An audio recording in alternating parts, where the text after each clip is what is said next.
Assalamualaikum dan salam sejahtera semua. Kami daripada kumpulan C dan hari ini kami akan membentangkan tentang kes rasuah dan ketirisan cukai sindiket kontena terbang.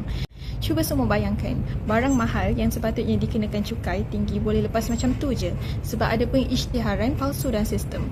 Benda ini bukan sahaja boleh merugikan negara kita tapi juga menunjukkan macam mana salah guna kuasa boleh berlaku jika sifat integriti tidak dijaga.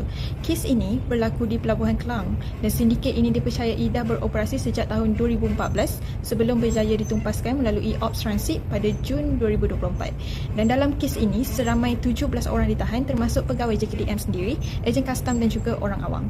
Dan modus operandi mereka ialah dengan menggunakan borang kastam 9 iaitu borang pengisytiharan import barang yang digunakan untuk menentukan jenis barang dan juga jumlah cukai yang perlu dibayar.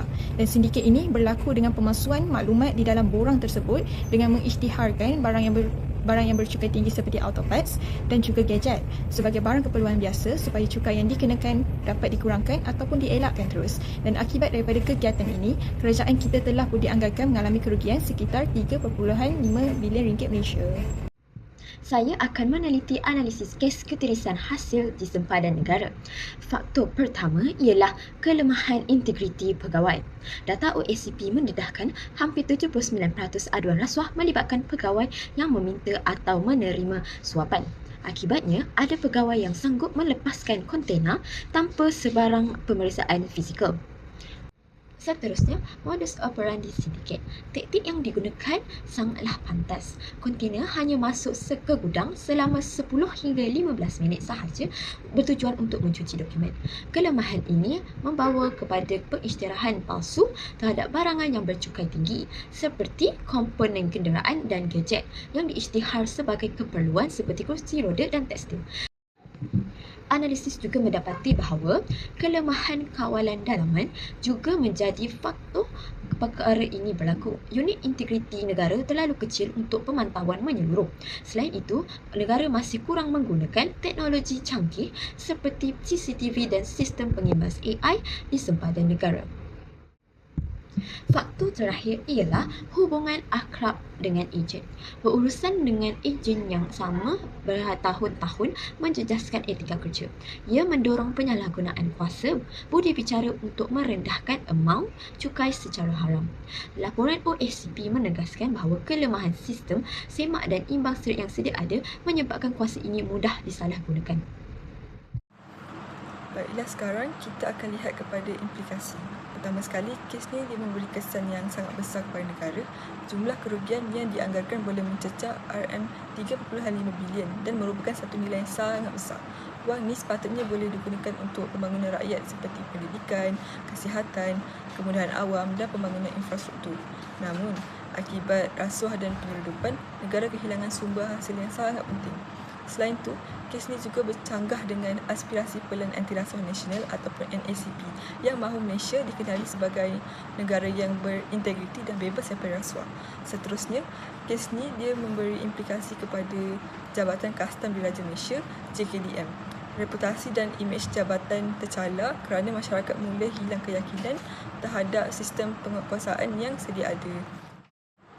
Perkara ini juga bercanggah dengan visi OACP 2020 sehingga 2024 yang menetapkan matlamat untuk mengurangkan ketirisan hasil percukaian serta meningkatkan kesedaran pegawai dalam melakukan kesalahan rasuah.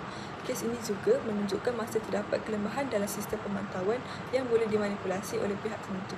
Akhir sekali, individu yang terlibat juga boleh menerima kesan sangat serius. Mereka bukan sahaja kehilangan kerjaya, malah boleh dikenakan hukuman penjara, denda dan rampasan harta. Dalam kes ni, wang tunai sebanyak RM4.4 juta bersama aset mewah turut disita oleh pihak berkuasa. Tindakan ini bukan sahaja merosakkan masa depan dan nama baik individu, malah juga boleh menjejaskan kepercayaan masyarakat terhadap penjawat awam. Seterusnya, saya akan menerangkan beberapa akta undang-undang dan hukuman yang terlibat dalam kes ini. Akta yang pertama iaitu Akta Suruhanjaya Pencegahan Rasuah Malaysia atau Akta SPRM 2009 di bawah Seksyen 16A dan 17A yang melibatkan kesalahan memberi dan menerima rasuah.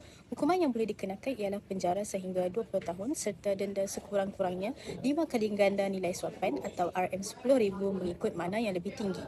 Akta yang seterusnya iaitu Akta Kastam 1967, Akta 235 di bawah Seksyen 133 dan 135 melibatkan kesalahan pengisytiharan palsu dan penyeludupan barang. Hukuman penjara yang boleh dikenakan iaitu sehingga 5 tahun serta denda sehingga 20 kali ganda mengikut nilai barang.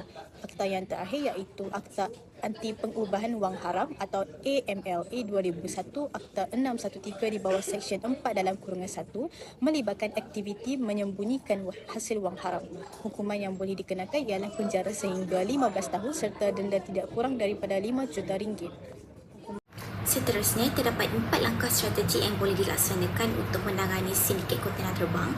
Pertama adalah dengan pelaksanaan job rotation, iaitu pusingan kerja secara berkala dengan cara kita gilirkan penempatan pegawai secara rawak di mana ia dapat melumpuhkan potensi rasuah antara pegawai kastam dan juga pelanggan. Kedua, kita memperketatkan kawalan dalaman melalui audit secara berkala dan dilakukan secara mengejut untuk pastikan tiada data dan juga prosedur yang boleh dimanipulasikan. Ketiga, kita memupuk budaya ISPID iaitu integriti, speed, profesionalisme, efisien, efektif dan juga disiplin kepada setiap pegawai kastam. Keempat, kita menyepadukan penggunaan AI cargo scanner untuk pengesanan pintar. Kita boleh letakkan tag RFID untuk track lokasi kontena dalam sistem maklumat kastam SMK untuk kita meminimumkan campur tangan antara manusia. Kesimpulannya, keberkesanan dalam pencegahan sindiket rasuah ini tetap perlukan tunjang integriti yang teguh serta kita perlukan kerjasama antara SPRM, JKDM, LHDN bagi wujudkan aspirasi NACPP untuk negara yang bebas daripada rasuah.